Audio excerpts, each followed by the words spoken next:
আসসালামু আলাইকুম everyone, RS lifestyle চ্যানেলে আপনাদের সবাইকে স্বাগতম। আজকের ভিডিওতে আমি আপনাদের সাথে শেয়ার করব স্কিন ব্রাইট ক্রিমটি সম্পর্কে। স্কিন ব্রাইট ক্রিমটি সত্যিই কি ত্বককে ধবধবে ফর্সা করতে পারবে? এই ক্রিমটি ব্যবহার করলে ফেসে অতিরিক্ত পরিমাণে লোম গজাবে কিনা? এই ক্রিমটি ব্যবহার করলে স্কিনে কি কি সাইড ইফেক্ট হতে পারে? এই সমস্ত প্রশ্নের উত্তর পেয়ে যাবেন আজকের ভিডিওতে। তাই ভিডিওটি একটুও না টেনে একদম শেষ পর্যন্ত মনোযোগ সহকারে দেখতে থাকুন এবং আমার চ্যানেলে নতুন দর্শক হয়ে থাকলে চ্যানেলটি সাবস্ক্রাইব করে রাখতে ভুলবেন না। স্কিন ব্রাইট ক্রিমটি আসলে কেমন, এই ক্রিমটি কেমন কাজ করে এটাই প্রথমে বলি। স্কিন শাইন ক্রিমটি আপনারা অনেকেই জানেন, এটা অনেকেই ব্যবহার করেন। স্কিন শাইন, স্কিন লাইট ক্রিমগুলোর মতোই একটি ক্রিম হচ্ছে স্কিন ব্রাইট ক্রিম।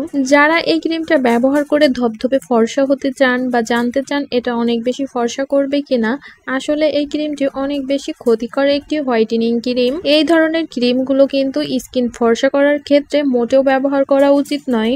এই ধরনের ক্রিমগুলো আমাদের স্কিনটাকে একদম উপর থেকে নষ্ট করে ফেলে, স্কিনটা অনেক বেশি পাতলা করে ফেলে, যার ফলে স্কিনটা কিছুটা সময়ের জন্য, সাময়িক সময়ের জন্য অনেক বেশি সাদা মনে হতে পারে, কিন্তু আসলে এটা আমাদের স্কিনে কোনো প্রকার হোয়াইটেনিং এর কাজ করে না, বরং আমাদের স্কিনটাকে অনেক বেশি নষ্ট করে ফেলে, ড্যামেজ করে ফেলে। এই ক্রিমটি আপনারা কখনোই ডাক্তার সাজেস্টেড ছাড়া আপনারা মুখে ব্যবহার করবেন না। স্কিন ব্রাইট ক্রিমটাতে যে ধরনের উপাদানগুলো ব্যবহার করা হয়েছে এগুলো আমাদের স্কিনের জন্য একদমই সেফ না। এই ক্রিমটির ইনগ্রেডিয়েন্ট লিস্টে রয়েছে হাইড্রোকিউনিয়ন, রেটিনয়েড, মোমেটোসন ফেরয়েড, এছাড়াও আরো কিছু উপাদান এখানে ব্যবহার করা হয়েছে। যাদের স্কিনে অনেক বেশি হাইপার পিগমেন্টেশনের সমস্যা রয়েছে, মেলাসমা জনিত সমস্যা রয়েছে, সেগুলোকে রিডিউস করার জন্য ডক্টররা এই ক্রিমটা সাজেস্ট করে থাকে। খুবই অল্প সময়ের জন্য এটা স্কিনে ব্যবহার করা যায়। ডক্টর কিন্তু কখনোই আপনাকে অনেক দিন, দীর্ঘ টাইম পর্যন্ত এটা স্কিনে ব্যবহার করার জন্য সাজেস্ট করবে না। এই ক্রিমটা যদি আপনারা নিয়মিত লং টাইম ধরে ইউজ করতে থাকেন তাহলে কিন্তু স্কিনটা একেবারেই ড্যামেজ হয়ে যাবে, স্কিনে অনেক বেশি সাইড ইফেক্ট দেখা দিবে। ডাক্তারের পরামর্শ ছাড়া এই ক্রিমটা স্কিনটাকে ফর্সা করার জন্য, সাদা করার জন্য ব্যবহার করা একদমই উচিত হবে না।